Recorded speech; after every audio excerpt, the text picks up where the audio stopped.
বিহার দখল করব, উড়িষ্যা দখল করব। আমি বলি ভাই, কিন্তু এত বড় হিম্মত আপনাদের কেন? কারণে যে বাংলা, বিহার, উড়িষ্যা সব নিয়ে নেবেন আর আমরা বসে বসে ললিপপ খাবো। हम सबका सम्मान करते हैं, आप स्वस्थ रहिए, लेकिन आप ये बात याद रखिए कि हम यहाँ लॉलीपॉप खाने के लिए नहीं बैठे हुए हैं। इंडिया बताने गया था कि आपको क्या करना चाहिए, कि वो बताने गए हैं कि तुमने इलेक्शंस ना कराए, तुम्हारे मुल्क में डेमोक्रेसी वापस ना आई, तुमने हसीना वाजिद को सपोर्ट उसको इंक्लूड ना किया, तो हमारी तरफ से कोई सपोर्ट नहीं होगी। तब इंडिया के नेवी को, बांग्लादेश को नेवी उड़ाने में ज्यादा से ज्यादा 1 घंटा लगेगा, वो भी नहीं लगेगा। You require 15 BrahMos, that's it. उनके नेटवर्क सेंट्रिक वॉरफेयर का कुछ है ही नहीं। बट क्या इंडिया का आर्मी नेवी इसलिए बना था कि बांग्लादेश से लड़े?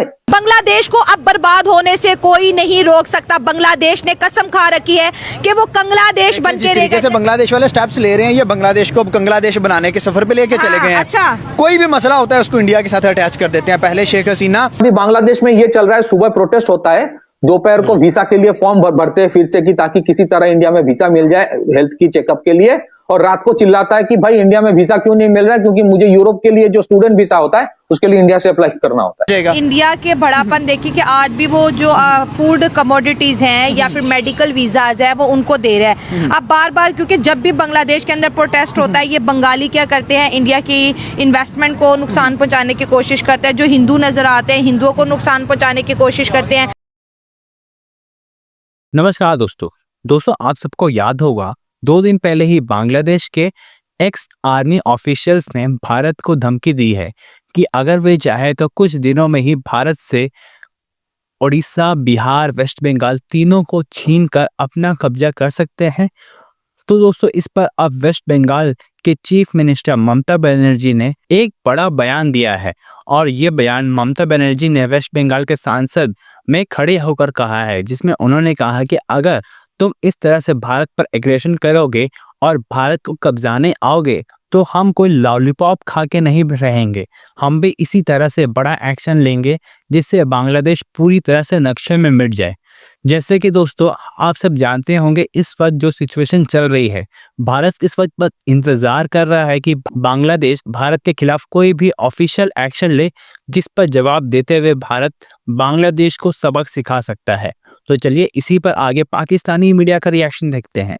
अगर आपको हमारा ये वीडियो पसंद आए तो वीडियो को लाइक करें और हमारे चैनल को सब्सक्राइब कर लें। बांग्लादेश के कुछ रिटायर्ड आर्मी पर्सोनल हैं जिनकी तरफ से 2 से 3 वीडियोस हैं जो कि सोशल मीडिया प्लेटफॉर्म्स पर वायरल हो रही हैं। सबसे पहले तो उन्होंने इन वीडियोस में कई सारे एंटी इंडिया स्टेटमेंट्स यहाँ पर दिए गए हैं, एंड उसके बाद उन्होंने इसी वीडियोस में ये भी कहा है कि अगर बांग्लादेश की आर्मी चाहे तो वो भारत से जो वेस्ट बंगाल और आसाम है उसको 4 दिनों के अंदर अंदर कैप्चर कर सकती है। बल्कि एक पर्टिकुलर वीडियो में तो एक रिटायर्ड आर्मी पर्सोनल ने ये चीज़ भी कही है कि बांग्लादेशी आर्मी का एक 5100 आर्मी पर्सोनल का कोर ग्रुप है, अगर वो एक साथ आ जाए तो वो इस चीज़ को रियलिटी बना सकते हैं। वो वेस्ट बंगाल से कोलकाता को कैप्चर कर सकते हैं और भी कई सारी इंडियन टेरिटरीज को कैप्चर कर सकते हैं कुछ ही दिनों में, अगर 3 मिलियन बांग्लादेशीज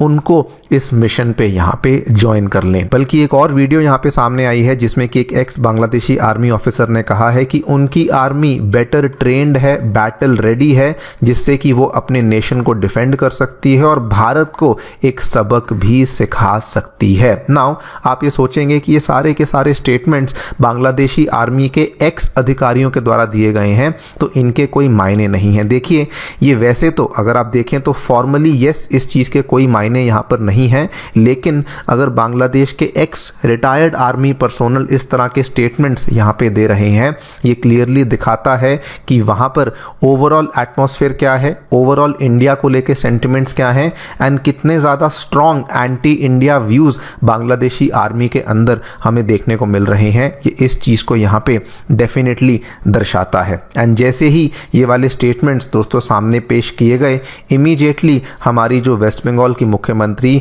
श्रीमती ममता बनर्जी हैं उन्होंने इमीडिएटली रिटॉर्ट करते हुए कहा कि ये मत सोचना कि अगर आप भारत के अंदर एंट्री करेंगे तो उस समय हम लोग लॉलीपॉप खा रहे होंगे। आप लोग यहाँ पे देख भी सकते हैं, इन्होंने डायरेक्टली इस बात को कहा। वार्निंग बांग्लादेशी लीडर्स जो कि इस तरह के स्टेटमेंट्स दे रहे हैं कि वेस्ट बंगाल को ले लेंगे, आसाम को ले लेंगे, इन्होंने कहा when you come to acquire do not think we will sit and eat lollipops. उन्होंने बल्कि साथ में ये भी कहा कि जो भी हरकतें, जो भी गतिविधियां बांग्लादेश के द्वारा अपने देश में करी जा रही हैं, स्पेसिफिकली अल्पसंख्यक समुदाय के लोगों के लिए, हम लोग उस चीज़ को बिल्कुल अच्छे से एक्सेप्ट नहीं कर रहे।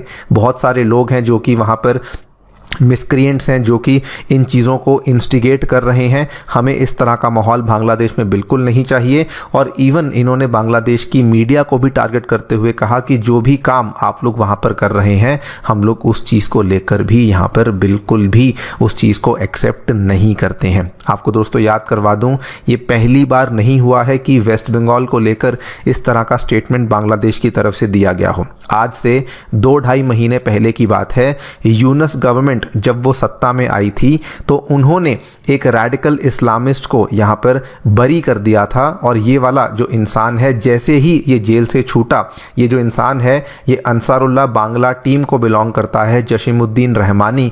ये जैसे ही जेल से छूटा, इसने 2 स्टेटमेंट्स दिए थे। पहली चीज़ कही कि बंगाल को अब मोदी रूल से इंडिपेंडेंस डिक्लेयर कर देनी चाहिए, एंड साथ में ये भी बात कही गई थी कि अगर यहाँ पर इंडिया ने हमारे साथ कोऑपरेट नहीं किया तो हम इंडिया का चिकन नेक काट देंगे with the help of China. Indian foreign secretary Vikram मिश्री साहब जो हैं वो बांग्लादेश के चीफ एडवाइज़र मोहम्मद यूनुस साहब से ढाका में मिले हैं और सुनने में यही आया कि मुलाकात जो है ना कोई इतनी मुनासिब नहीं हुई।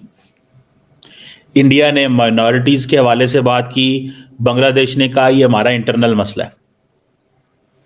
बांग्लादेश गवर्नमेंट ये कहती है कि हम तमाम लोगों के मसले को टेक केयर करेंगे, तमाम मज़ाहब को, एथनिसिटीज़ को, लेकिन ये हमारा अंदरूनी मामला है, आप इसमें हमें डिक्टेट ना करें हमने क्या करना है। ये एक चीज़ जो है वो सामने आई है, इसको अंडर एस्टिमेट नहीं करना चाहिए। ये जो बात उन्होंने किया, अब देखना ये है कि मैसेजिंग तो फिर कोई इतनी अच्छी नहीं होती जब इस तरह की कन्वर्सेशंस होती हैं। अब देखें, जब मिश्री साहब मिले मोहम्मद यूनुस से और जो फॉरेन अफेयर्स के एडवाइज़र है तौहीद हुसैन से और बाकी भी उन लोगों ने, उन्होंने बात की।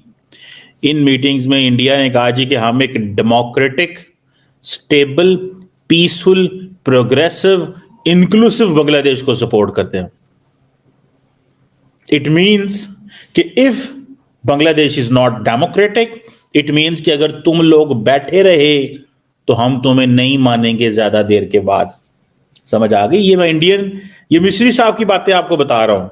उन्होंने कहा है democratic, stable, peaceful, progressive and inclusive. Inclusive से मुराद यह है कि हसीना वाजिद की पार्टी को बीच में लें। ये नहीं फैसला होगा कि जी आप उनको निकाल दें। सो बेसिकली तो इंडिया बताने गया था कि आपको क्या करना चाहिए।